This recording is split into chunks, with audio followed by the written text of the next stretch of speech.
good, everybody? Welcome to another exciting episode of Full Circle. I'm your host, as always, Harmon Jr. Please feel free to follow me at Harmon Jr. on all your favorite social media, on everything. I may not add you back on certain things, but you can find me. You can see what I'm doing in the interwebs. But guess what, people? May's almost over. We're over halfway through the month. We're about to be in the great old summertime. I don't know what is real anymore. This world is crazy. Like, honestly, I thought we were still in April, and my mom was like, "Oh, school's about to be out. The kids are gonna be out for summer again." I'm like, "What?" Yeah, I'm old now. I'm sad, but you know what makes me happy? Having new first-time guests on the show, and we have a very special guest this week, people. Back when Odell was a little bitty tyke in the video game industry, there was a guy who believed in me. He believed in my vision, and he's helped me out tremendously through this industry so much, and so I am very honored to have him. We have the great, the fabulous Mr. Zac Gunnell. How are you doing today, sir? Hey, I'm doing great. Thanks for having me. And side note, I still think you're great. So Oh. it's just a continual growth of things. I appreciate that. Well, Zac, you're near and true to my heart. But just in case, for those at home, who are you and what do you do? Oh, great. Hey, everybody, I'm Zac Gunnell. I'm a freelance publicist based in Los Angeles, California. I've been in the gaming industry for well over a decade now. When I was agency side, I worked for some pretty big Japanese companies. I worked with Konami, I worked with Square Enix, I worked with Sega. Launched Metal Gear Solid 5, The Phantom Pain, Just Cause 3, The Hitman, the first of the reboots, Lara Croft Go, Life is Strange, et cetera, et cetera. And now for this June going on, in this June, I'll be independent for 5 years now. And I work with a variety of fun clients, a great free-to-play publisher called My.Games in Russia.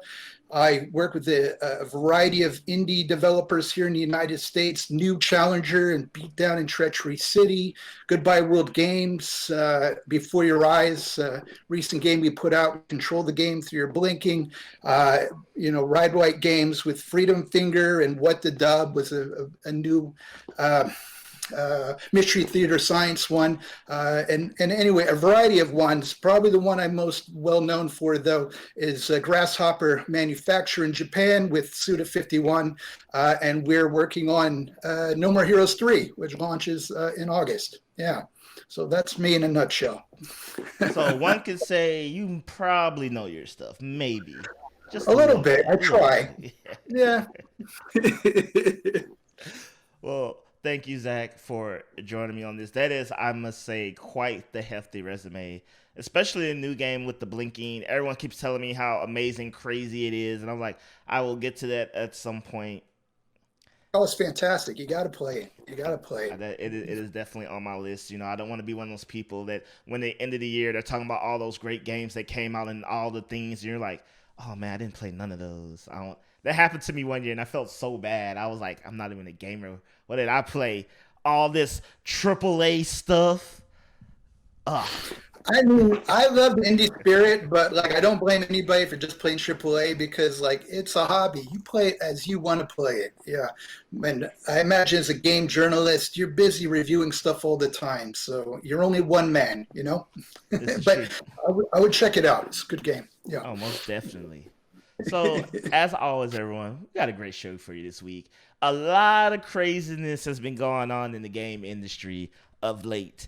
And we're going to talk about some of that. Not all of it, because we try to keep this show family friendly as possible. And I like to keep everyone happy. And so we're not going to try to make anyone angry this week. But, so, if you haven't heard, Roblox, you know, that little game that's kind of like Minecraft, but not like Minecraft, and that every, kid between the ages of 6 to 10 plays. It is no longer a game. Yes, you heard me correct. It is no longer a game. And what do I mean by that? Well, you're going to have to find out. But before that, E3 is going to be completely virtual this year, people. It is E3's first virtual show, and I know what you're thinking. But Odell, didn't that already happen last year? No, E3 didn't happen at all last year.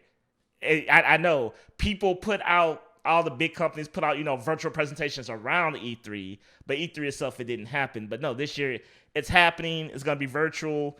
It sounds cool, but we'll see. But before all that, in case you haven't heard, I've always told people this from day one. Being a Pokemon master is serious business, people. It will get you killed if you're not ready to conquer this lifestyle. And because of that, retailers like Walmart and Target are no longer selling Pokemon cards and MLB cards, apparently, but that's not important because it is just too dangerous. It is literally too dangerous to buy Pokemon cards in the United States of America, March 2021. Zach, how does that, just before we get into details, that information alone, how does it feel hearing a statement like that? I mean, it's rough times, my friend. It's rough times out there. I don't even want to get in the whole mask debate, but then you got to get over there and get your Pokemon cards, and well, yeah, and now it's a little dangerous. Yeah, but all seriousness, I mean, I think they're really just worried about what people are doing while they're in there. I don't it's hard to be a clerk, man. Yeah.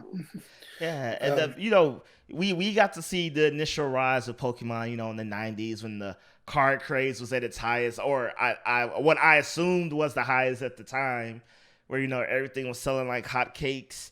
And then we got to see what I call the renaissance of Pokemon with Pokemon Go. The new editions of the games. Moving to 3D on the Switch. And then, even with the Pokemon 25th anniversary promotion with McDonald's and the cards being impossible to find. And also, real quick, in Japan, somebody pulled the Pokemon card heist and stole about $20,000 worth of cards. Scaled a literal building. Yeah, I read about that. It's crazy. They love their Pokemon out there, though, man. Pocket Monster, yeah. I mean, you're right. It's like the '90s, things were there to kind of be collectible, so a lot of them weren't. But especially with comic books and stuff. But Pokemon was generally not there to be collectible, just loved by the audience there, right? Well, within reason, right? But now they're growing up. The things are becoming more of investments and stuff. And I don't know, like, you are a Pokemon master. How do you feel about Logan Paul turning this into some big clout thing and driving up the market? Like, you're a fan, and now they're using it as an investor thing. So how do you feel? Yeah, so the interesting. Okay, well, let me go ahead and preface this with I do not care for Logan Paul, the personality, and the person. Just fair. Well, with that said, one, I think it's weird. So there's two parts to this, because the first part being the people who want it for the investment, in the sense that, okay, logically speaking, if we all go out and acquire a thing to where it literally can't be found, that thing is not worthless, so to speak. Scarcity. Yeah, Michael Jordan's rookie card is not valuable because we all have a Michael Jordan rookie card. Michael Jordan was a nobody back then. It was just a whatever throwaway card. It is only valuable now because he became to be the world's best player, and those things aren't hard to find. Most of those just ended up in the trash, and a shoebox lost to time, etc., etc., etc. So all these cards people are buying en masse in bulk really won't be rare because they will just kind of be not that hard to find. I mean, unless you count in those NFTs, right? Oh man, that. I mean, I'm like, can I own the city of Houston and sell someone the NFT for the city of Houston? I mean, rich people, if you want to give me money for a thing you can imaginarily own, then be my guest. Hey, you heard it first. Come on, rich people. Let's make this happen. but the other token of this argument is that the Pokemon card, the TCG, has been getting more and more popular in the past couple of years. And I'll say, let's just call it the same time the Pokemon Go craze. TCG has always been there, but more people are playing. I don't know if it has anything to do with the pandemic, but more people are learning the game. The tournaments are getting bigger and better. And so you have the demand going up naturally for, like you said earlier, the people who just enjoy the hobby, want the cards. And then you combine it with people who want it for nostalgia purposes. And then people, because everything's a stock market game nowadays, And so you ended up with this weird bubble of all these different sectors of people wanting them for like wildly different reasons. And then, people start pulling out guns, which still blows my mind. Yeah, well, I mean, it's the same. I've put it right up there with like the reason why I can't have a PS5 right now. It's just that like if there's a person in the game, man, they're gonna come in there and they don't care. They're there to throw down that money and grab it. Because I worked at Toys R Us back in the day unloading trucks, and like we had some hardcore people come in there for Star Wars toys, but it's Oh, nothing. I mean, nothing like the way we're seeing with these Pokemon cards. So I get it. Like those clerks at Walmart and Target or whatever, like how much are they getting paid? Is it worth to get their lives risked? You can still buy them online. Let me ask you: do you still collect the cards? no, I don't actually collect the cards. I did it back in the 90s when it was cool and stuff. Uh, But as I got older and got way more into the video games, I was just like, one, buying cards regularly that often is actually really expensive. Like, I don't think people understand how expensive it is to keep a updated card collection. You're talking about at least $10 a pack. Not like an individual pack, but they sell them in like, bulks, tins, whatever, what have you. And so I yeah, dropped off, and then once I learned how the actual game worked, I was kind of like, the only real money is in like, the first editions, the original ones, the original copies. And I knew like the ones coming out, unless I was going to play the game, there's no point in amassing, thousands of cards. So I did not. I hear you. Unless you're keeping up with power creep or whatever the rules are, it's yeah. I didn't play Pokemon cards, but I played Marvel Versus, Hmm. and I got pretty deep into that. And like at that point, you're like buying boxes and like just to keep up. And man, that is expensive. It adds up for sure. Yeah. I can't imagine what Magic the Gathering players spend to stay competitive. I mean, People were I talking don't about that. They're even. like, this is the perfect time to get in Magic. You can still buy those cards. That's true. Yeah, you're gonna probably go look at the card thing, and that's gonna be like the one to rule them all, the only one in there. But good for them. They've managed to keep the collector market from pulling guns at stores. So good. So let me ask you this, Zach, because we've seen the Yeah. rise and fall, and you've got to see some of it in the '80s that I wasn't there to fully understand. What do you think about like just nerd culture in general becoming?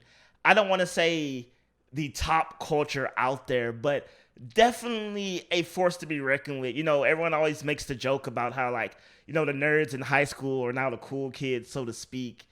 But nerd culture, has really taken such a I don't want to say the biggest chunk of modern day media, but when you look at the headlines, it's you can't find PS5s, Pokemon cards, people are pulling guns, it's not shoes, it's not people robbing banks, it's not people trying to wear the latest trends.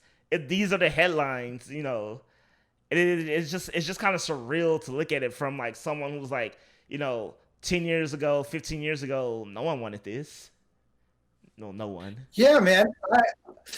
I just think we're increasingly becoming more technological savvy people as we get older. Like, I remember like listening to Pat and Oswald talk about this phenomenon. It's sort of like these nerd culture things. Like before the internet, just used to be like these really cool things that you found out through your friends, and like your friends like just like these things, and then the internet came and we've become increasingly more global and connected, and people with passions are able to talk more. And I just think you have to be familiar with technology to kind of do that. So we've just found our people, man, and then we are educating our kids and on this stuff, and they're knowing it earlier, and it's just an avid of information. I just think geeky stuff, nerd culture is super cool. Yeah, it's entertaining. Yeah.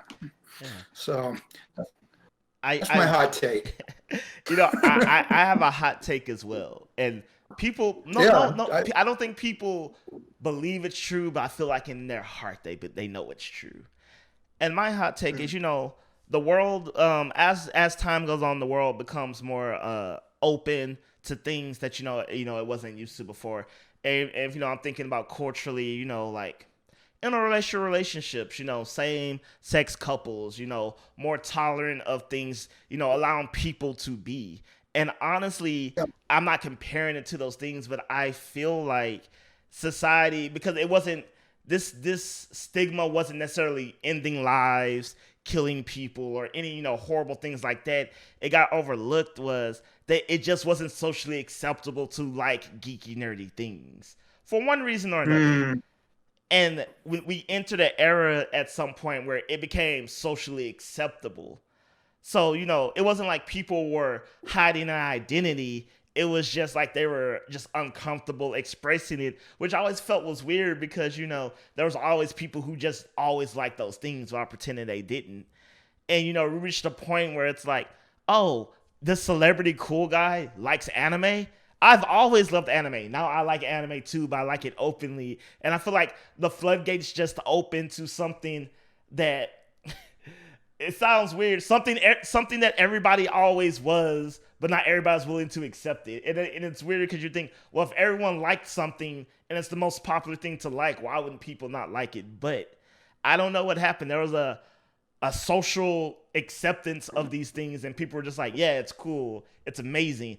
And not only is it amazing, I've always liked this. I can't tell you how many people I've met that were like, I've always liked Pokemon. I'm like, did you?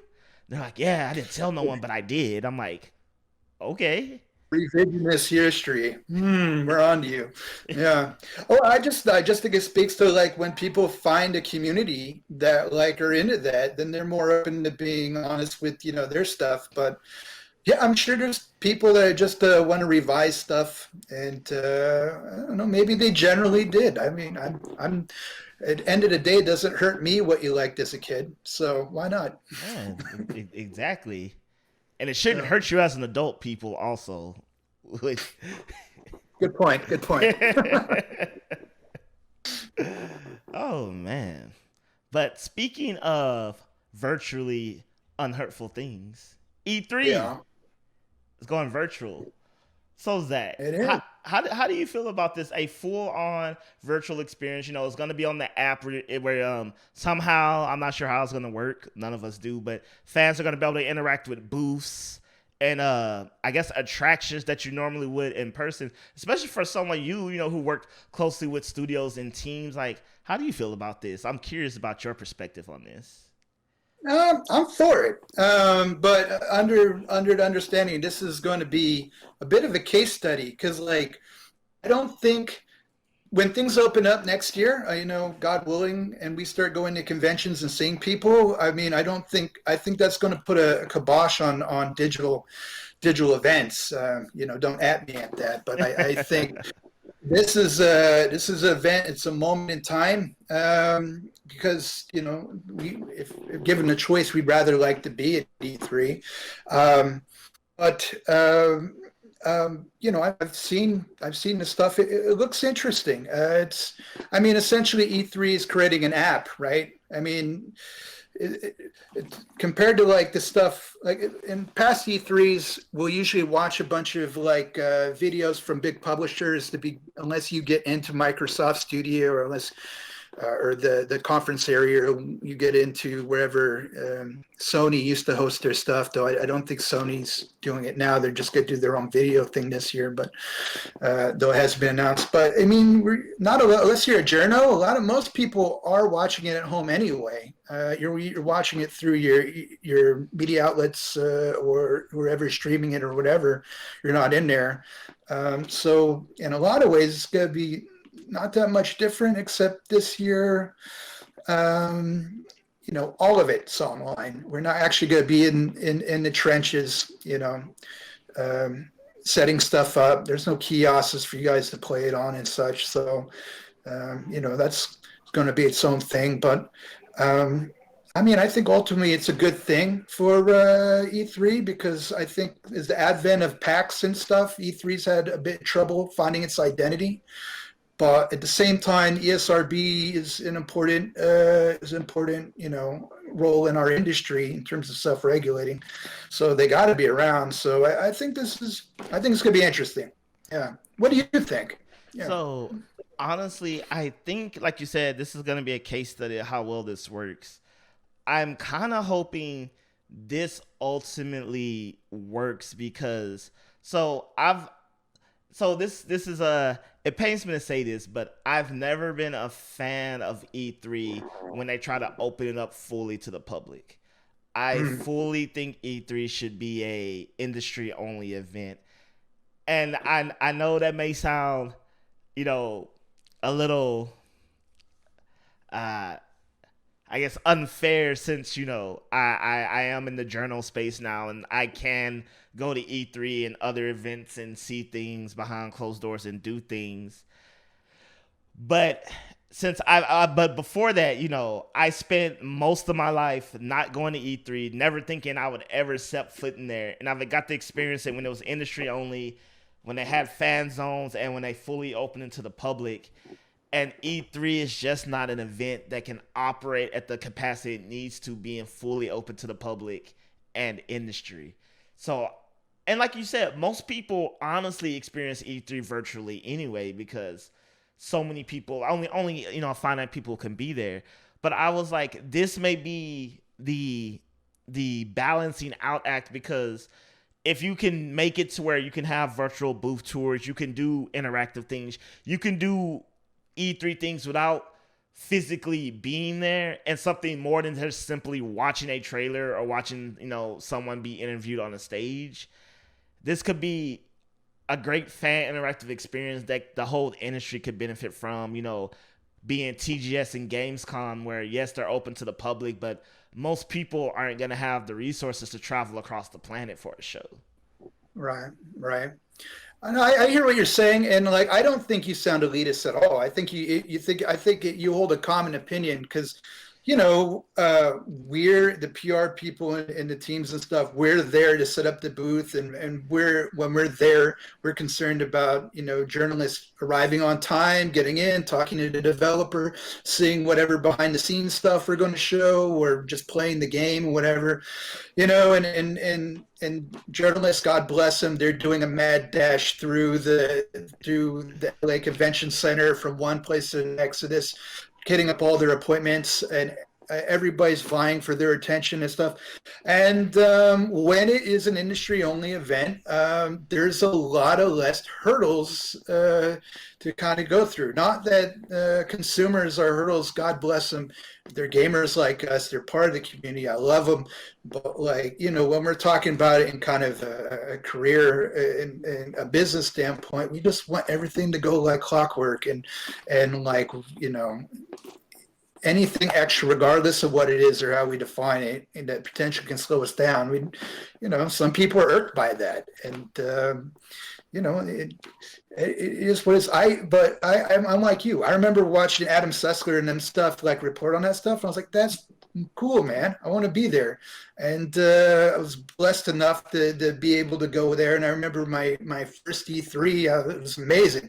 Although I did have to stand at a kiosk through the whole thing and demo Dead or Alive 5, but I did not care. It was a good game. But I digress. It's not all fun and games, though. It's a lot of work. And so, some people get frustrated with, bobbing and weaving through consumers. But,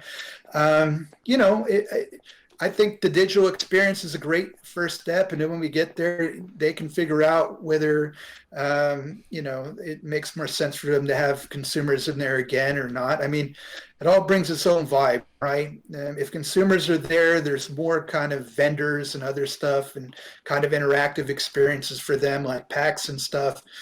If they're not, we'll probably get more business done, or maybe the same. I don't know. Don't at me, but yeah, I mean, I think it's going to be an interesting case study. Regardless, I'm for it. The one thing I do find is a little funny is that they're opening up to journalists about 5 days before E3 to book appointments. And as a publicist, I got to tell you, everything's booked before 5 days before E3. I mean, we start in May, if not earlier. So it's a nice idea, and maybe some of the smaller outlets it'll benefit for. But yeah, no, I'm for it. What do you think about the gamification of it, though? The leaderboards and stuff. So, okay, here's maybe another. This is not a elitist opinion, but I've personally, because I've never been a fan of those type of app interactions because they have those even when you go to in person. Like you go to PAX and there's some type of um I forget the character's name, but the short one versus tall one type of thing. And you got to go scan something and answer questions Sure. and all Yeah. that. And Manager. Yeah. I've personally never been a fan of those things because I'm just like I'm here for the games and things. I don't. This is a person I hate like micro games within games. And so all those leaderboards and stuff, I tried it once. Like I scanned my badge and tried to go scan the things, and like I'm just bad at it. But with that said, I know people love that. It's one of those things where like I don't get it. I might be old. I don't know. But hey, if that's your jam, more power to you. Yeah, no, I can see the benefit of it, like for smaller games and stuff that like to incentivize them to go check out their booths as well and stuff. So I think that's a very cool aspect. I think it'd be interesting to see how it gets implemented on the app and whatever. But yeah, I'm for it. The only thing I think though about forums and stuff. I mean, like it's great that it's going to be on there. I hope they have enough moderation because I'm sure most definitely it's going to be a madhouse. I'm sure any streamer or even probably yourself and stuff can tell you that like, man, you're going to need some good mods if you're getting a lot of people in there. So anyway, I wish them the best. I think it's going to be an interesting year, but I do miss seeing all the friends and family and stuff from the game industry here in LA. But yeah, we'll see. I mean, ultimately, they've got a good amount of publishers that have been committed to that, and they don't control what the publishers are showing. The publishers are going to show, their latest and greatest. And I mean, as long as they have strong shows, I think we're all going to be super excited about, what's to come. Yeah. One of the things I'm really interested in is so similar to last year. I know some people like Ubisoft, Sony, Nintendo. They had their own thing, just during the summer. And, some of these companies they're still gonna have their thing at E3, but also like Ubisoft. I know they're still gonna have a digital presentation of some kind outside of E3, and I'm just wondering how that's going to work, with E3. Like, are we still going to get those big announcements during the E3 virtual event? Is that where the bulk, or are we still going to have to wait for each individual company separate of E3's virtual event for, I guess, the meat and potatoes of their announcement? So that's what I'm real interested how they're going to, I guess how the companies are going to split or make that decision on their end. Sure. Yeah. Well, I think a big reason why more people are coming back to it is because like last summer, things were so spread out that like there was a lot of good announcements throughout the summer, but then it was just about getting everybody to pay attention to every time someone was having an event. So I think one of the benefits that people are having is that, consumers and other people in the industry know exactly when they're going to be announcing stuff in their shows, regardless of what the content is. And there's a schedule I think out there. I'm not sure if they placed the days or not, but we're gonna know the order by the time we're going in there. And then I don't know, is PlayStation gonna do a state of play before it? Probably makes sense, but I don't think they've said anything. I mean, I think the only thing they said is they won't be a part of it, but as far as what they will do, I don't think there's any word on it as of recording. They right. Could announce it like 5 minutes after we finish, and then there it is. Sure, yeah, right. I think at this point nothing's been announced, but I mean, I think if I was a guessing man, I would say it's going to happen. It's going to happen somewhere around there. They're going to do one, but we'll see. Yeah. And it's always interesting because every year since I feel like for the past 5 years at least, everyone brings up, the viability of E3, and everything you just said makes me think, E3 may change, it may morph, but ultimately it won't go away because like you said, you brought up a great point that during the summer we had a lot of announcements, but you really had to be paying attention like, oh, June 10th is so-and-so's conference and July 1st is Soul's conference, and oh, you missed the conference between those and the announcements between that, because usually, of course, you'll catch the big boys, they'll make a big fanfare, but you said there was a lot of announcements by a lot of studios that's not Sony, Nintendo, or Microsoft that just went by the wayside. You just kind of had to. And then, because I remember that summer, it was cool. Like, you had Jeff Keighley put together, that wonderful presentation. But then you just had, like you said, so many. And then you had even, game publishing outlets having their own, games of summer, Summer Fest, Cool Guy Summer 22_5. And, it became so much that it was just kind of like, I remember thinking, I'm just gonna wait for an article or a post that tells me what was everything, because I'm a freelancer, but in the sense that I still have to work a regular boring 9 to 5 to pay my bills, and so a lot of this stuff was happening at what for a working adult odd hours of the day. It'll be like, oh yeah, this is happening right now, at 1 p.m. during your workday. And oh, this cool thing's gonna happen at 3 p.m. during your workday, or like 8 in the morning, or doing my morning commute. And it was just like, right, man, this is just really hard to catch.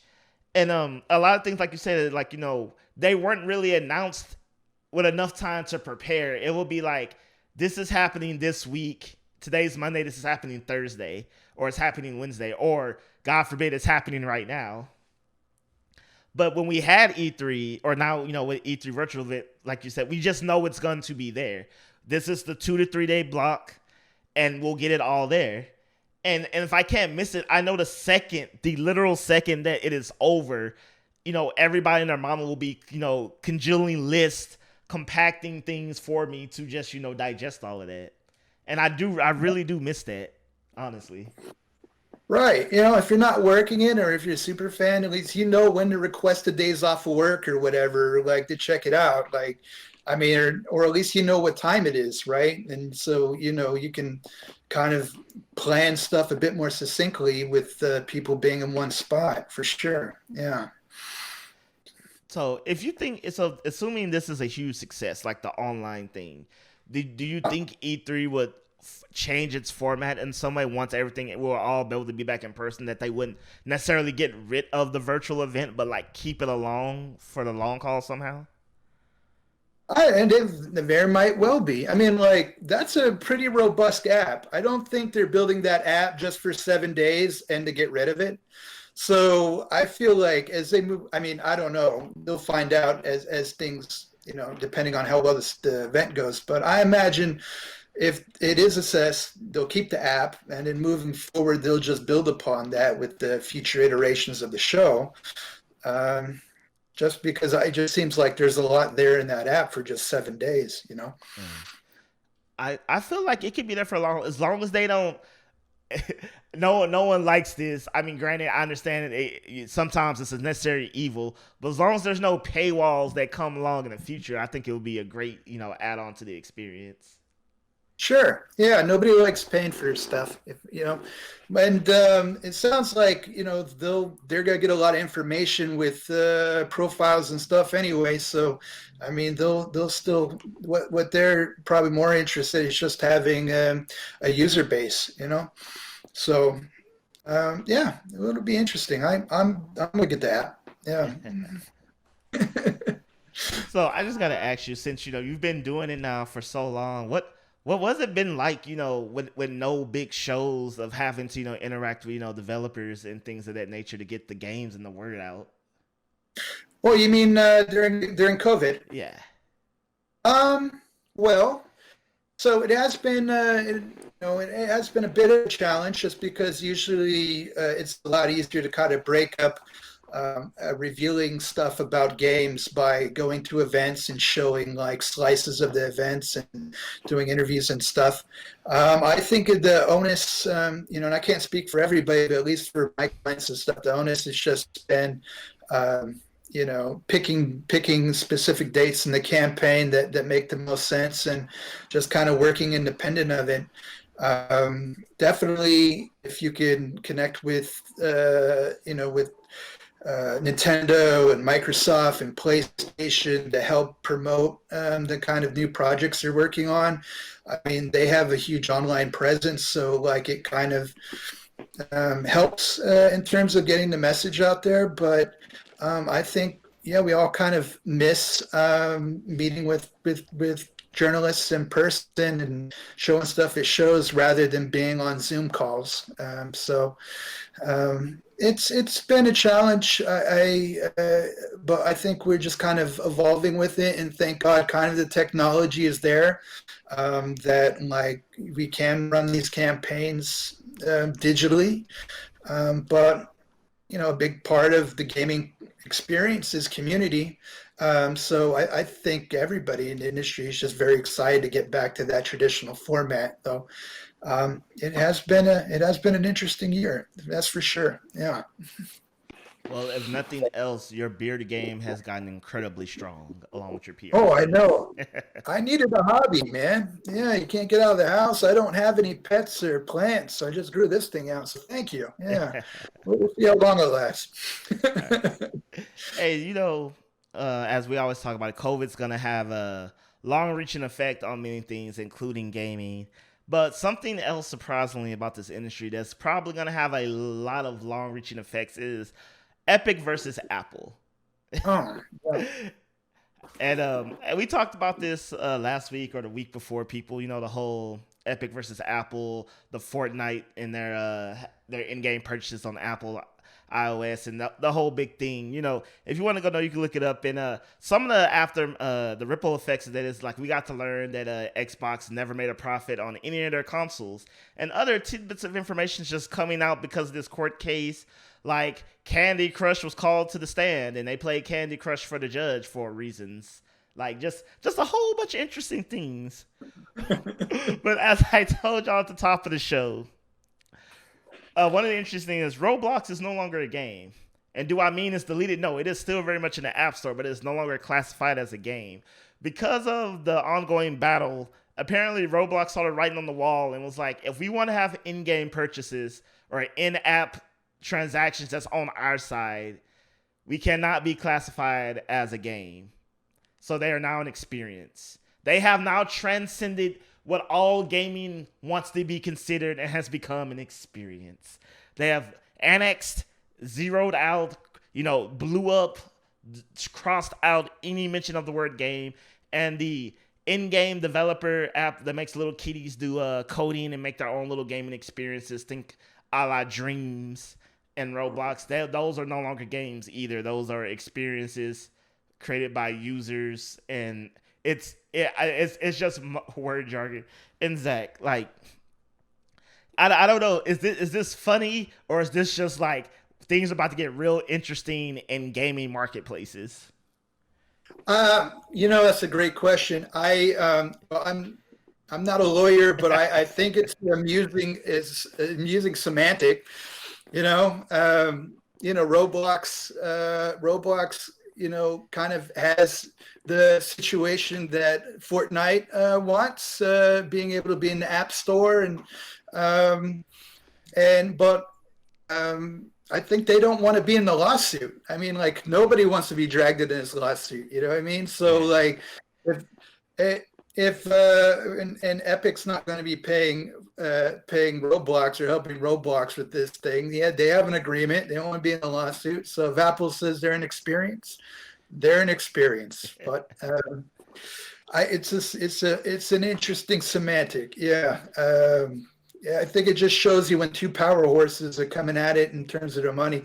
People just want to clear out, man. They don't want to be a part of this. Don't drag them in. Yeah. Like, yeah, I'm not a lawyer, so I can't really dive into the legality of all this. I can just kind of smile at the situation. Yeah. But I wonder, like, going forward, if any game is going to feature, in-app purchases, and they don't want to. I don't know what the Apple has to take 70%, 30%, whatever percent Apple deems they take. I wonder if Roblox can get away with this. Is this going to start a trend of basically being like, I'm not a game. I am a entertainment source of interactivity that like I'm a holistic digital experience. Stay away. Yeah. No, I mean, look, to be fair, Roblox, people are creating games inside the game and stuff like that. And I think if you're a creation tool, regardless if you call it game or experience, I think you've kind of justified that, that you are an experience. Yeah. Um, and I think Epic is trying their best to make their argument that they've had really successful concerts in there. They've had other events and stuff. They're more than just a game. But I don't know if is there an element of creation in Fortnite that I'm unfamiliar with? I mean, I think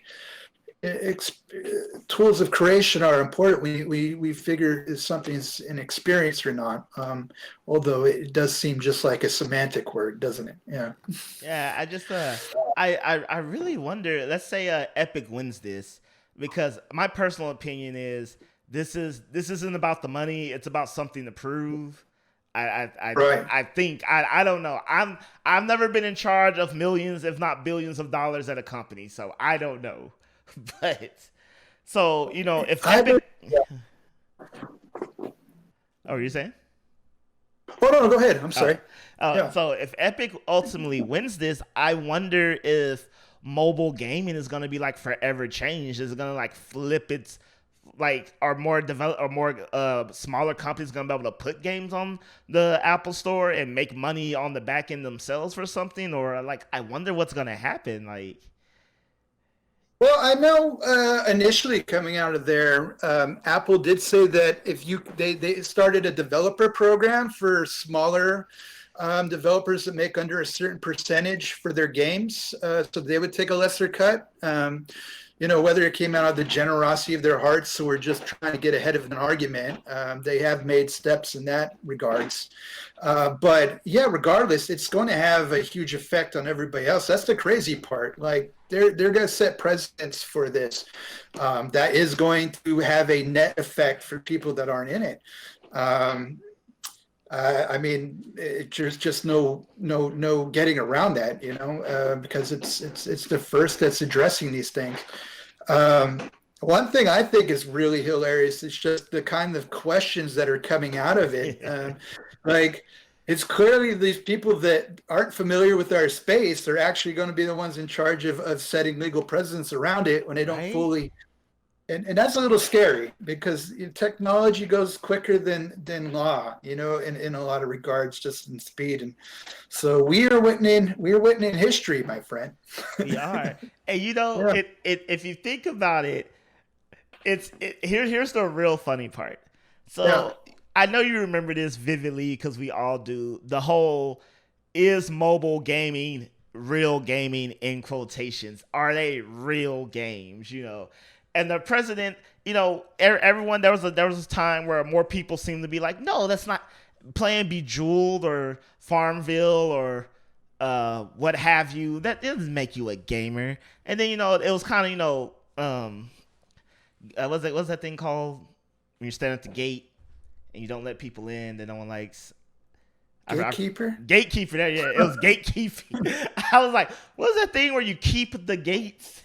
Yes, it was kind of that was the Peter thing. Yeah, I got you, man.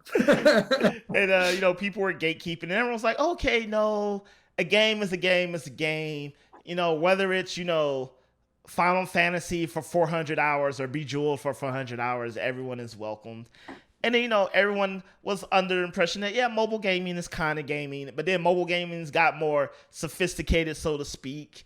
And what people would consider console or PC gaming's experiences started to show up on mobile games. And then, we got to a point where everyone's kind of unanimous in the saying that, like, yeah, mobile gaming is gaming. It's gaming. It's full-on gaming. But now because it is, now I was like, wait, no, mobile gaming is not gaming. Nope, not gaming. Remember when you said it was not gaming? Yeah, we remember that. This is not gaming. Those precedents don't stick here. So I think that's funny. We've come full circle, haha, with the argument of no, it's not a game. Yes, it's a game. Legality in it. Maybe it's not a game because if it's a game, that constitutes certain things in the mobile space that we don't have to deal with. So that's that's a roller coaster of a conversation right there. Yeah, man. I mean, opinion shift. I mean, I remember like what 2011 to 2014, the huge rise of social gaming and Facebook gaming, and they're kind of same, and people really had that conversation like, is this isn't this a little rudimentary to be a game when we're in this thing of bejeweled and endless runners and stuff, but I mean, mobile phones have got better. Developers have created more, robust kind of games on these systems. We have iPads and all these other devices that make the screen bigger. NVIDIA has ways to kind of bring things onto our phones from streaming, and the rise of esports on mobile devices, right? Because as it becomes a more global phenomenon, it's people in other countries like Japan or Latin America or even in India, like they're more prevalent to use their mobile phones for gaming than a console, just the way it's set up. So. And now we're getting to this point again, where your point is that like now we're talking about where the money is going to hit. So is it a game? Not a game?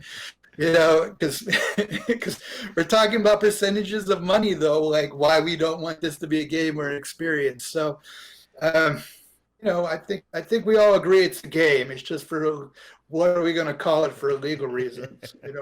So we'll see. We'll see where it goes. Yeah. Yeah, you're right. When I learned how big PUBG Mobile was, and that the fact that it's like on this third like major esports world championship, I was like, whoa, really? I was like, PUBG Mobile? It's that big? Like people are like there's country based teams.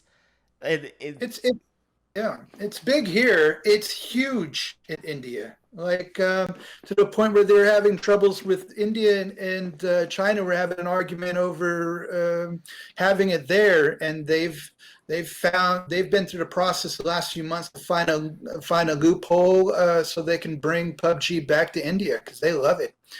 Um, we have Firefall, which is a huge game out in Latin America and India and Southeast Asia. Huge, but we don't really talk much about mobile games out here in the States because it just doesn't get as much traction and clicks. I think that's just my opinion, but yeah, Yeah, I digress. Yeah. yeah. No, I feel you. It's become quite literally an undeniable force in the gaming space. Like it's not something that you can just kind of like you can woefully ignore. Right. You're doing yourself a disservice at this point if you're not paying attention to what's going on in the mobile game space. Yeah. And a special so I remember I had a friend tell me that he was wondering how much of this argument is going to affect Apple Arcade itself because it seemed like Apple was really trying to push Apple Arcade in a place to where what I could surmise like a place that will have exclusive games like here's what you would consider maybe a console quality game that's exclusively on Apple Arcade. Right. What was it? There was a Japanese developer, right? Then was it Platinum Games? They created a game that was exclusive to the Apple Arcade I thing believe there. so. I don't know if it was a timed exclusive or because I remember people were there was a lot of buzz about it. It was a series that I was unfamiliar with though, but I know it was like Right. a big deal.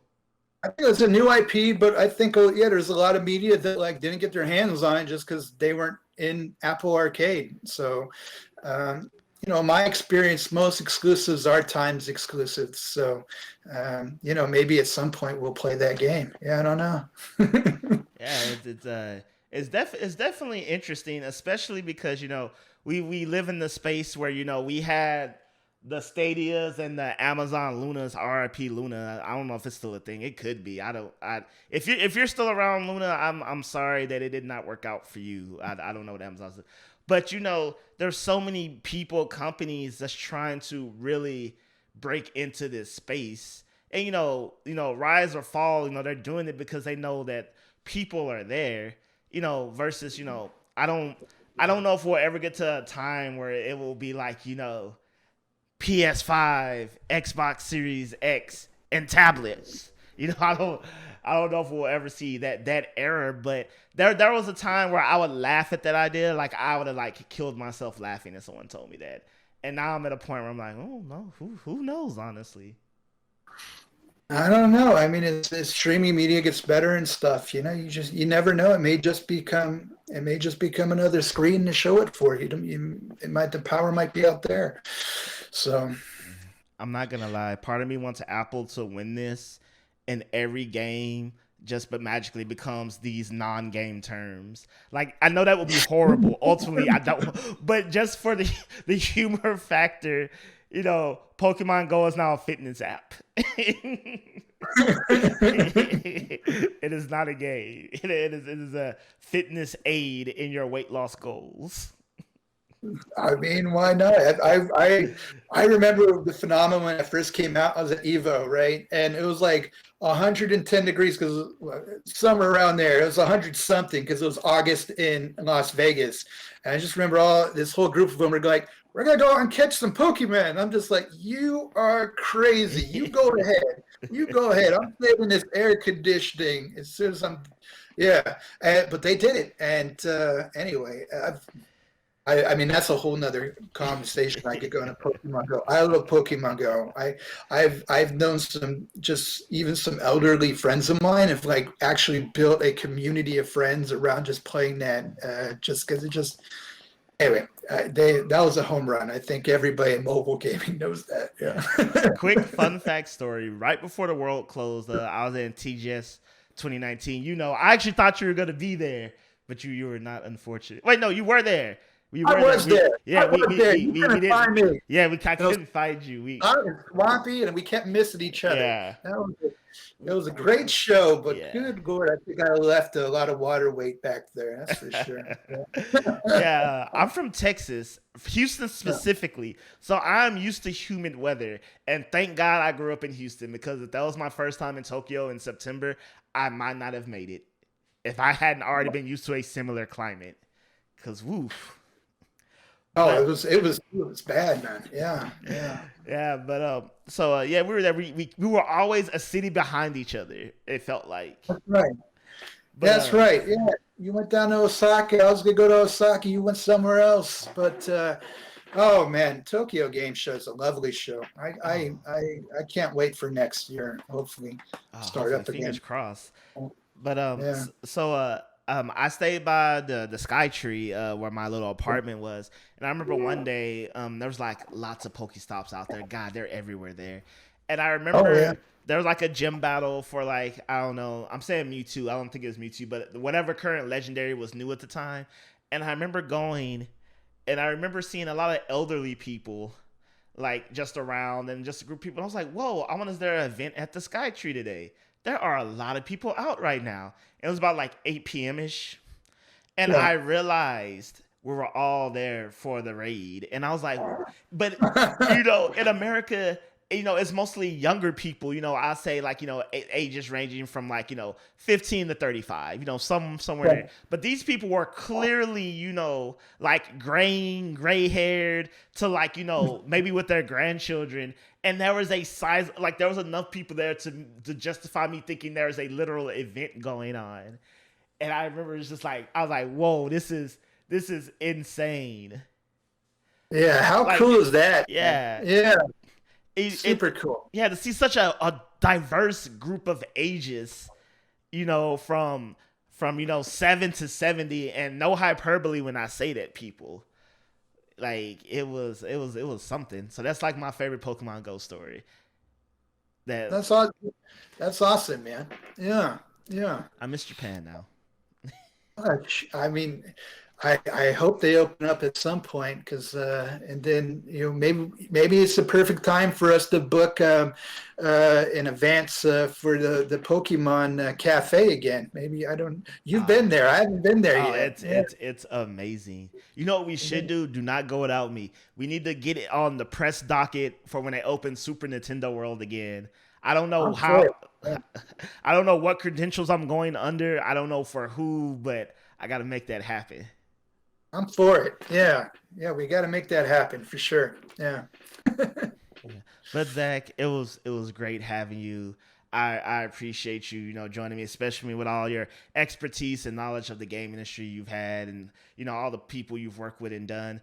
And if the people want to keep up with you, not at you with their nonsense, but Yeah. keep up with you and see what you're doing, where can people find you at? You can find me on Instagram at Zac.Gunnell, or you can find me on Twitter at Zac Gunnell. I keep it all under the brand there. And yeah, reach out. If you want to follow see what kind of client announcements I got going on, or if you're indie developer or something and looking for some PR, hit me up. I'm always willing to have a conversation. Yeah. All right. People, you make sure you do that. This man knows his stuff. And as someone who was an itty bitty Odell once, he is willing to have that conversation. And I thank you for that, sir. I love games. And hey, man, it's been my pleasure. You're a shining star.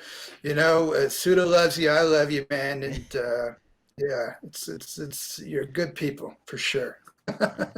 Anyway, thank you for having me, Odell. I really appreciate it. It was a lot of fun, man. I'm glad you have fun. And as always, people, if you like the show, you can support it at Full Circle Productions. We got a Patreon with all that Patreon stuff. And I want to thank my Patreons, Gabriel Garcia, Rachel Coleman, Baker Rice, Ryan Frazier, excuse me, sir, and Gabriel Cleveland.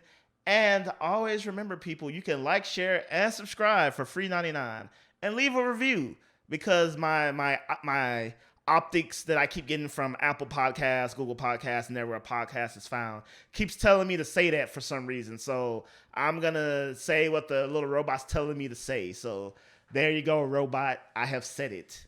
Good day to you, sir. But everyone, I hope you have a great week. As always, be blessed.